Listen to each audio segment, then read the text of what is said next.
আমরা কিন্তু চলে এসেছি কিন্তু দেখো দক্ষিণেশ্বর থেকে বেরিয়ে এখন যাচ্ছি লঞ্চ ঘাটে। আর লঞ্চের এখানটা এত সুন্দর লাগে না জায়গাটা দেখতে, মানে একটু তো শীতের দুপুর আর দেখো কি সুন্দর।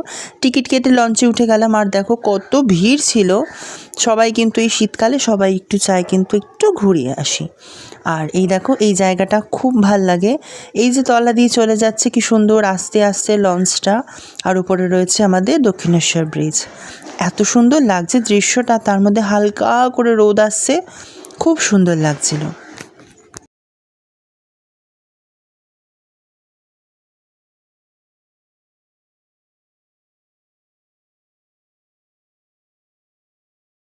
দেখতে দেখতে 15 থেকে 20 মিনিটের মধ্যে কিন্তু আমরা পৌঁছে গেলাম বেলুড় মঠ।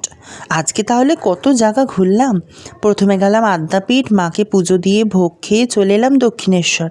দক্ষিণেশ্বরে মাকে দর্শন করতে পারিনি ঠিকই, কিন্তু প্রত্যেক মাসে কিন্তু দক্ষিণেশ্বর যাওয়া হয়।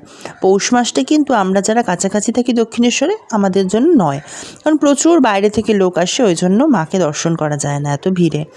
আর দেখো ওখানে একটু সময় কাটিয়েই কিন্তু চলে এলাম বেলুড় মঠ।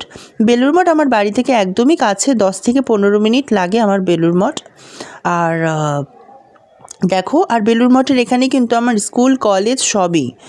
আর কি সুন্দর লাগছে, বেলুড় মঠে যেহেতু অনুষ্ঠান রয়েছে ওই জন্য কিন্তু খুব সুন্দর করে বেলুড় মঠ এখন সাজিয়েছে, আর এত সুন্দর লাগছে।